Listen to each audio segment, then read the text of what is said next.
My name is Blayne Pacelli. I'm with Rodeo Realty. I've been selling real estate for 21 plus years. Today I want to talk about the process of buying a home. I know a lot of people start looking online. They kind of have an idea what they want to pay, but they're not really sure about certain areas and so forth. So one of the most important things is talking to a lender first, because just because you think you can do 1.2 or 1.5 or whatever that number is, there's a lot of different factors in coming to that number. So talking to a professional lender and finding out what the monthly payment's going to be, PITI, principal, interest, tax, and insurance, is extremely important, because you might look at that number and go, I can afford $4,000 a month, but is that all included and so forth? Because you might say, I can afford 1.5, but I'm not comfortable with those payments. So just figuring out what your monthly payment was going to be and how much you're going to spend a month, and if you're comfortable with that, then talk to a real estate agent so you can say, look, this is what I'm comfortable at. I don't want to go up any higher than this. So let's just say you come to me, and then I can go, okay, perfect. I can start looking at areas, and let's just pick a random area. Let's pick Sherman Oaks. I can say, look, you can afford in these neighborhoods. Maybe you can afford a little bit more neighborhoods, but like Sherman Oaks, there's so many different little pockets. You have Magnolia Woods, Chandler Estates, you have Hidden Woods, you have Fashion Square, you have the library. You have a lot of different little areas, and they each have their own little vibe, but some you might not be able to afford to be in. Some have probably a little bit better schools than others, like elementary schools. Maybe you're going to go private, so that's not going to be a big deal. But so that's really the biggest thing. And then talking to a realtor so we can come up with a plan. Like, I always like to find out what's important to my client. Have a list of what you have to have and what you'd like, because then we can really focus on what you have to have and try to find some stuff that you like too. So let's just say you have to have a 3-bedroom or maybe a 4-bedroom, but maybe a 4-bedroom in certain neighborhoods you can't afford.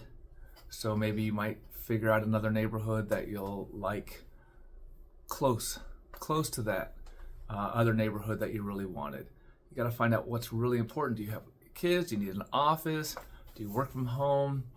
And then going out and first of all, I like to talk to my clients about what you need to do to buy a house.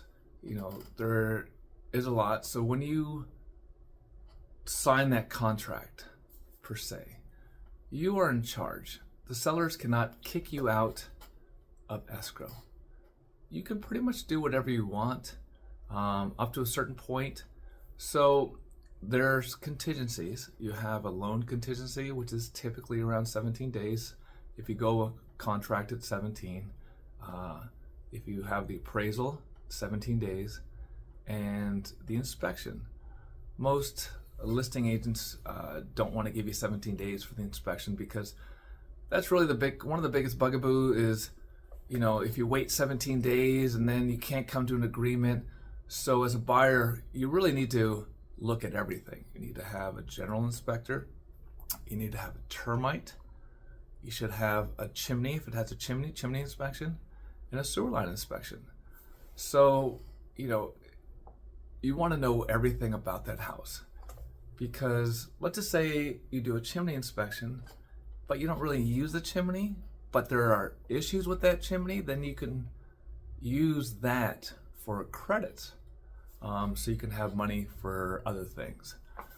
Now, so let's just say you get through everything. You do your inspections, and you can agree upon maybe a credit amount.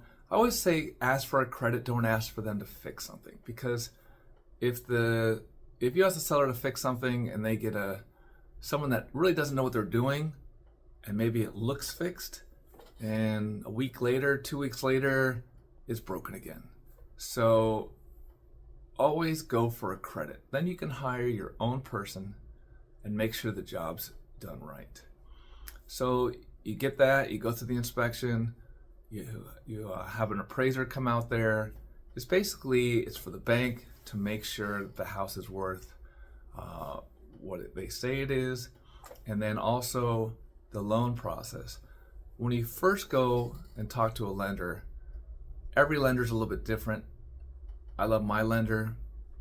He goes through everything. He wants to know, besides your FICOs, 2 years of W-2 or 1099 or whatever it is. You don't want any surprises later on. There are a lot of escrows that are falling out right now because of loans.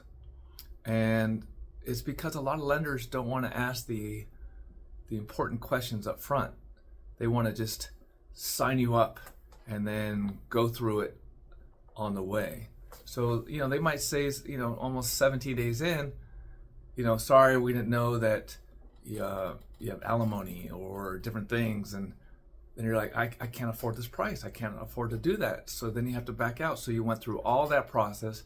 You went through all the inspections, and you can't afford that house. You can't get the loan. It's better to know up front.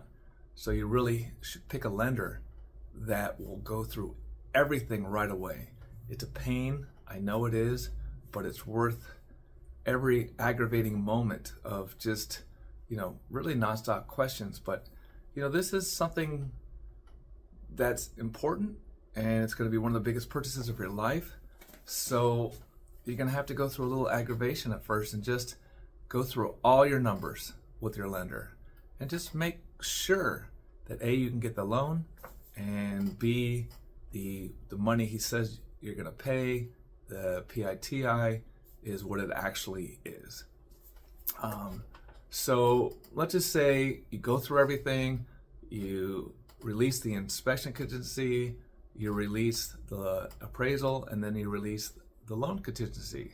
So let me back up a little bit. So when you do go into escrow, you have to put a 3% deposit in there. It's kind of a good faith deposit. It's an escrow company.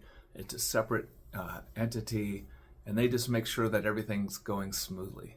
So you release everything. Let's just say it's day 25, and something happens. Maybe you lose your job. Maybe something else comes up and you like better.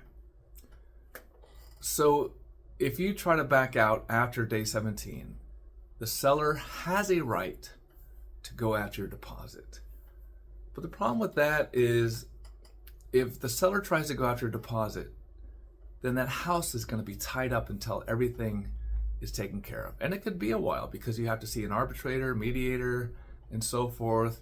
A retired judge, a retired attorney is going to go through everything and see, should the seller get any of the deposit? And a lot of different factors. How's the market? Is the market going up? Is the market going down? Why did you back out? Because, I'll be honest, some will just make up something that they're backing out. Or is it truthful? You lost your job. Maybe you have to leave the state, something like that.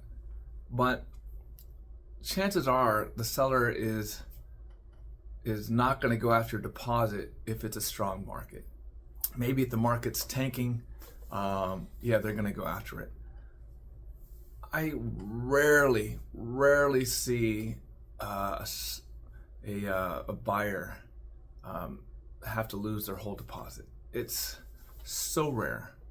A lot of sellers, when I talk to them, think that, they try to back out later, that they get everything. Well, that's definitely not the case. There's too many different factors in that. So, day 25, if the seller's smart and they want to get it back on the market right away, they'll just release their deposit and then put it right back on the market. So, but sellers cannot back out. After you sign that contract, goes into escrow, they cannot back out for any reason. But you, as a buyer, really up to you sign off those contingencies, you can pretty much back out for any reason, as long as it's somewhat reasonable. And then, move on with your life if you want to look for another home, or, there's a lot to it. You really need to talk to a real estate professional. I've been doing this for 21 years, seen a lot. I know the market very well, and I would love to talk to you. My name is Blayne Pacelli. My number is 310-383-6281, and looking forward to your call.